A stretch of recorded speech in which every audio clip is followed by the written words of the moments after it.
Hello viewers! On today's news, the Central Election Commission (CEC) of Russia has found flaws in documents backing Boris Nadezdin's bid to run in next month's presidential vote, he has said. The CEC informed the aspiring anti-war candidate on Monday that it had found 15% of the signatures he submitted to access the electoral race to be invalid, Nadezdin said. The commission could now block his bid to enter the election. The municipal councillor, a prominent critic of President Vladimir Putin, has caught the attention of Russia's small opposition forces with promises to end the war in Ukraine. He has virtually no chance of unseating Putin, but it is thought that authorities would not welcome a candidate who would introduce anti-war rhetoric in the race for the March 15th election.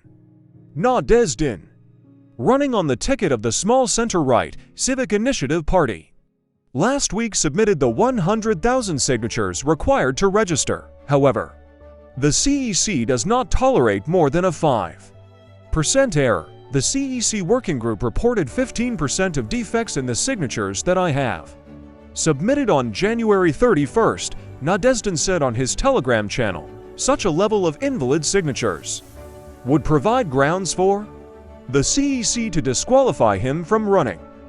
If the Central Electoral Commission refuses to register me, I will appeal the decision to the Supreme Court, Nadezdin said. The CEC's final ruling on the matter is expected on Wednesday. A spokesperson for Nadezdin said, Putin will be running as an independent, rather than as the candidate of the governing United Russia Party, meaning he needs 300,000 signatures to support his candidacy. He has already collected more than 3.5 million.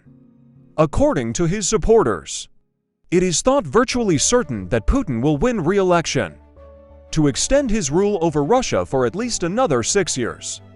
Officials had already expressed doubt over the validity of 60-year-old Nadezdin's bid on Friday. When we see dozens of people who are no longer on this earth, and they add a signature that poses questions about the ethical standards being used, including by the person collecting them, Nikolay Belayev, CEC's deputy chairman, said, Nadezdin denied the accusations, posting photographs on Telegram of people queuing to submit signatures. Nobody expects Nadezdin to win, even if he is allowed to participate, given Putin's long dominance and control of the state. The Kremlin chief is almost certain to win his 5th term as president, extending his 24-year leadership of Russia, including 8 years as prime minister. But Nadezdin's campaign has captured people's attention because of his strong opposition to what the Kremlin calls its special military operation in Ukraine. He says Putin made a fatal mistake by launching the conflict and has pledged to end it via negotiation. Nadezdin, born in Soviet-ruled Uzbekistan to a Jewish mother, who was a music teacher and a physicist father, has spent the last 30 years in Russian politics, working as a councillor in the town of Dolgopredny outside Moscow. His bid raises the question of just how far the Kremlin would let him go at a time when speaking out against the conflict is politically fraught, often landing critics in prison.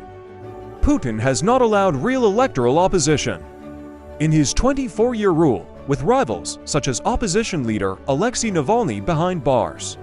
Navalny's wife Yulia signed her name in support of Nadezdin in a symbolic photo posted by the jailed critic's ally. Thanks for watching, and please subscribe to our YouTube channel.